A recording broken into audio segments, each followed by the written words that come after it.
Junho de 2013, 10 anos depois. Nós do NEPES, que lidamos com o fenômeno dos conflitos e das lutas sociais, não podemos deixar essa data passar em branco. Nós vemos muitas interpretações na mídia, tanto liberal quanto conservadora, e quanto mesmo centro-esquerda ou dita progressista, algumas interpretações muito equivocadas, geralmente de cunho institucionalista, da chamada esquerda partidária ou institucional, ou de liberais em geral. Aqui nós estamos diferenciando muito aquela chamada esquerda que tem como objetivo a instituição do Estado e, a partir de dentro, tentar mudar alguma coisa ou, pelo menos, gerir a crise do capitalismo na qual nós nos encontramos.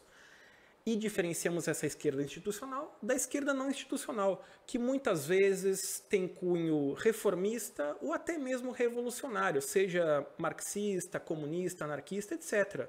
Bom, a primeira interpretação equivocada que nós consideramos é que em junho de 2013 havia uma pauta difusa. Bom, uma pauta clara, baseada no transporte público, não é difusa. Junho de 2013 tem vários antecedentes, porém, a principal pauta na maior parte das manifestações ou do ciclo de protestos de junho de 2013 teve uma pauta muito clara e nada difusa. Transporte público, gratuito e de qualidade, tarifa zero. Segunda interpretação equivocada. Começou em São Paulo ou no Rio de Janeiro? Não. Essa é uma interpretação centrista, ou São Paulo-cêntrica, ou São Paulo-Rio de Janeiro-cêntrica, como queiram. Todos os anos, manifestações em várias cidades do Brasil contra os aumentos anuais de tarifas acontecem e aconteceram. Há muitos anos existia um acúmulo de experiência de vários movimentos, de vários setores, de várias organizações contra o aumento anual da tarifa do transporte público. Em 2013, inclusive, houve uma vitória histórica em março, em Porto Alegre, ou seja, uns 3 meses antes de junho de 2013. O que ocorreu em março em Porto Alegre? A prefeitura recuou do aumento em função das mobilizações. Isso antes de junho de 2013. Logo, outras organizações, outros movimentos em outros lugares viram que isso era possível, que não era algo impensável e acabaram também continuando a luta. É claro que março de 2013 em Porto Alegre não provocou o junho de 2013, mas demonstrou numa grande cidade do Brasil que é possível, via mobilização, via luta popular, barrar o aumento da tarifa do transporte público.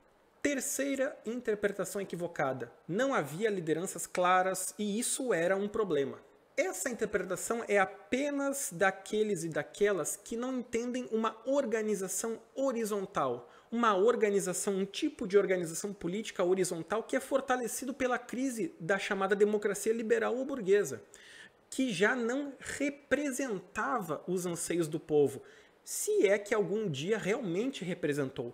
Então, nessas organizações horizontais, você vai ver influências libertárias, autonomistas, anarquistas nessas organizações.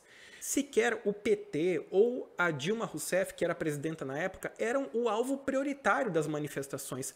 As pautas não eram personalistas, fora Dilma ou fora PT. Não naquele momento, mas sim a pauta era pela mobilidade urbana popular. Num segundo momento, é claro, pautas como educação e saúde públicas de qualidade entraram, mas seguiam sendo pautas claras e historicamente ligadas da centro-esquerda até os campos revolucionários comunistas e anarquistas. Então, transporte público de qualidade, educação e saúde públicas de qualidade certamente não são e nunca foram pautas de extrema-direita. Não à toa, a sede da Federação Anarquista Gaúcha, em Porto Alegre, foi invadida pela Brigada Militar comandada pelo então governador Tarso Genro, do PT. O que demonstra que mesmo aquela chamada esquerda ou centro-esquerda institucional não estava entendendo as mobilizações horizontais. Quarta interpretação equivocada. Por não ter lideranças claras, virou bagunça. Bom, isso só em uma concepção centralista e hierárquica de organização política. O campo libertário, particularmente os anarquistas, há 150 anos elaboram formas de organização política não centralizadas. Exemplo interessante foram os chamados Black Blocs contra a violência policial. Isso que não é um grupo, não é um movimento, mas sim uma tática frente a uma mobilização popular, é fruto de algumas mobilizações de anos anteriores lá da Europa e que chega no Brasil algum tempo antes e ganha muita força, muita projeção, inclusive midiática, em junho de 2013. Mas no que consistiu a tática Black Bloc? Era um grupo, geralmente de jovens, que diante da truculência policial, diante da violência policial, eles se colocavam como escudos humanos dos próprios manifestantes, para que os manifestantes não tivessem medo, para que os manifestantes não saíssem da manifestação frente à violência policial. Então eles se colocavam na faixa da frente, em contraposição àquela violência, defendendo os manifestantes. Quinta interpretação equivocada. Junho de 2013 foi o ovo da serpente da extrema-direita. A extrema-direita deixou de ter vergonha, sim, mas durante boa parte das mobilizações de junho, elas foram puxadas por organizações de esquerda, principalmente as não institucionais. Houve revogação do aumento da passagem de ônibus em dezenas de cidades pelo Brasil afora, fazendo com que organizações que puxaram as manifestações acabassem se retirando em determinado momento de junho. Porém, conforme o número de pessoas aumentava, a capacidade de disputar as manifestações por parte da esquerda não institucional diminuía. Ela não estava preparada naquele momento para lidar com mobilizações efetivamente de massas. A truculência policial e o ataque a jornalistas fez com que a imprensa hegemônica, em determinado momento, passasse a apoiar as manifestações, ao mesmo tempo em que chegavam os protofascistas. No final, uma extrema-direita que saía do esgoto com o apoio da grande imprensa desvirtuou o caráter original da onda de mobilizações de junho de 2013.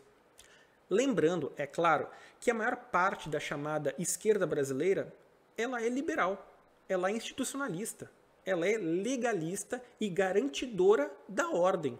Está muito longe de ser insurgente, insurrecional e mesmo reformista.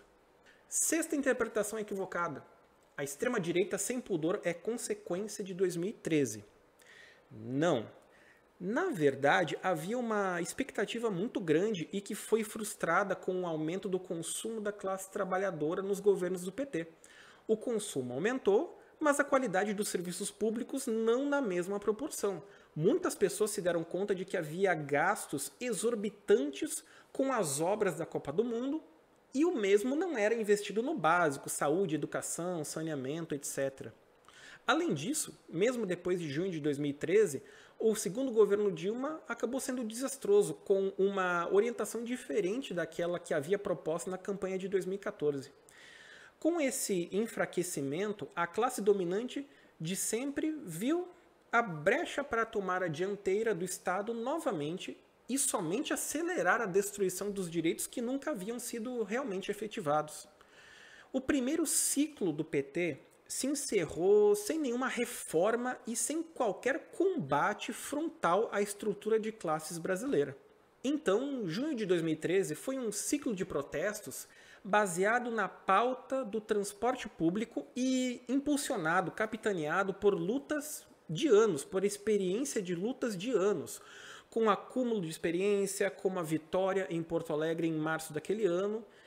Foi um dos poucos momentos da história brasileira em que as formas horizontais e autonomistas de organização ganharam destaque nacional, mas sem força suficiente para disputar corações e mentes de milhões de insatisfeitos. Hoje o passe livre é realidade em muitos municípios brasileiros, mas sequer é discutido no atual governo federal.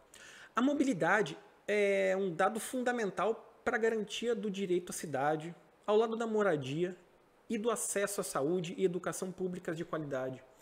Em vários lugares, todos os anos, mobilizações contra aumentos no preço do transporte e pelo passe livre continuam e continuarão enquanto o transporte for estatal e privado, controlado por verdadeiras máfias que sugam a riqueza socialmente produzida. Transporte público é tarifa zero, economicamente viável e politicamente e socialmente necessário. Inscreva-se no canal do NEPES, compartilhe os nossos vídeos e contribua com a divulgação científica.